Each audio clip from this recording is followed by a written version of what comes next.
pertama yang akan dibawakan oleh Intan Agustin. Pengertian bioteknologi lingkungan.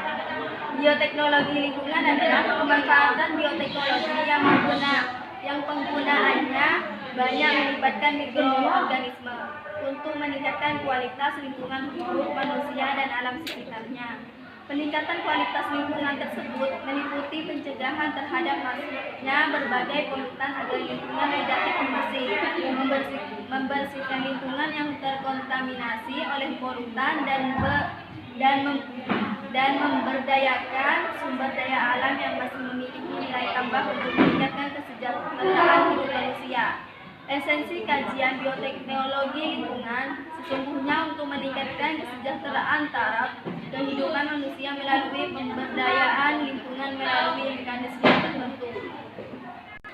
Bioteknologi lingkungan dalam biologi merupakan kajian yang menjanjikan mengenai analisis dampak lingkungan standar untuk kesejahteraan dalam meningkatkan penjaga lingkungan hidup dalam kehidupan modern yang lebih baik lagi di masa industrialisasi. Salah satu perlakuan teknologi dalam bioteknologi lingkungan dilakukan melalui mikrobiologi yang sudah dikembangkan pada abad 20 seperti mengaktifasi berbagai kotoran hewan dan manusia dan pencernaan anaerobik hewan, kotoran-kotoran lain yang berserakan di lingkungan tempat tinggal kita. Baik, pembahasan yang kedua yang akan dibawakan oleh Putri Nur Sabika. Peranan bioteknologi di bidang lingkungan. Selain diterapkan pada bidang pangan, ilmu bioteknologi juga akhirnya bisa diterapkan pada bidang-bidang lainnya seiring dengan kemajuan ilmu pengetahuan dan teknologi. Salah satu contohnya adalah penerapan ilmu bioteknologi dalam usaha menjaga kualitas lingkungan. Permasalahan lingkungan hidup hingga saat ini masih menjadi salah satu topik yang banyak diperbincangkan di kalangan generasi muda Indonesia bahkan dunia. Semakin banyak anggota Gen Z yang menyadari bahwasannya permasalahan lingkungan yang terjadi saat ini akan menjadi masalah besar bagi kehidupan di masa mendatang. Nah, ketika banyak orang berpikir tentang cara mengatasi permasalahan lingkungan tersebut, kita pun harus mampu melihat berbagai peluang yang dapat menawarkan solusi terbaik dan ilmu bioteknologi mampu memberikan solusi tersebut.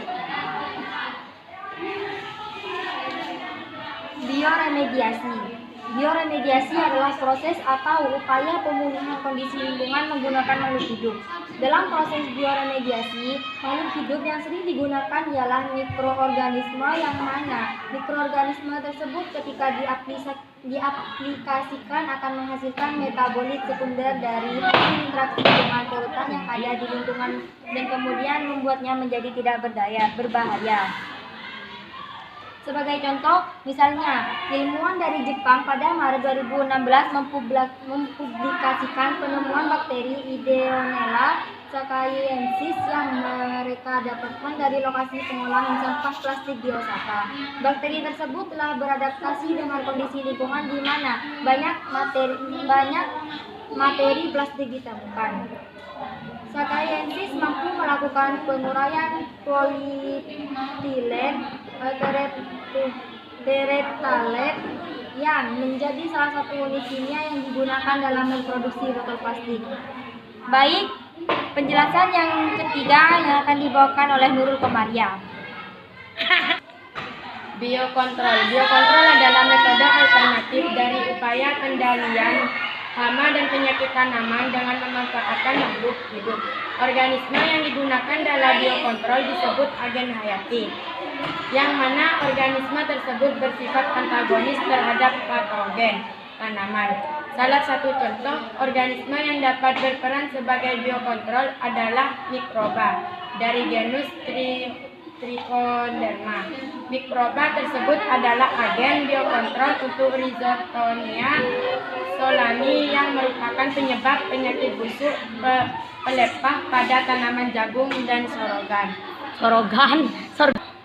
Pembahasan yang keempat yang akan dibawakan oleh Roisatul Askia. Bioteknologi berperan dalam mengatasi permasalahan lingkungan. Pencemaran adalah perubahan yang tidak diinginkan pada lingkungan, meliputi udara, air, daratan, baik secara fisik, kimia, ataupun biologi. Pencemaran dibagi menjadi 3. Dan salah satunya biogas. Biogas adalah gas yang dihasilkan oleh aktivitas anaerobik atau fermentasi dari bahan-bahan organik termasuk kotoran manusia dan hewan, limbah domestik, sampah biodegradable, dan kondisi anaerobik. Kandungan utama dalam biogas adalah metana dan karbon dioksida.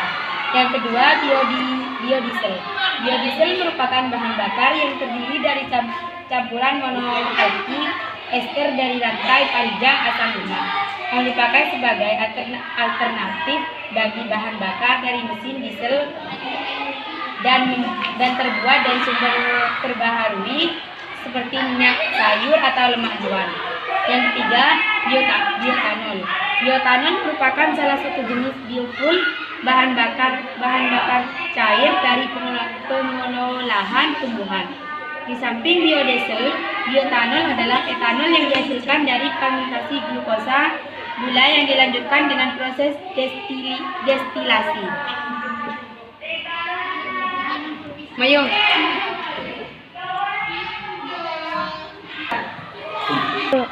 Baik, cukup sekian presentasi dari kami. Assalamualaikum warahmatullahi wabarakatuh. Fire when the storm hits you. That's it, friend? Yes.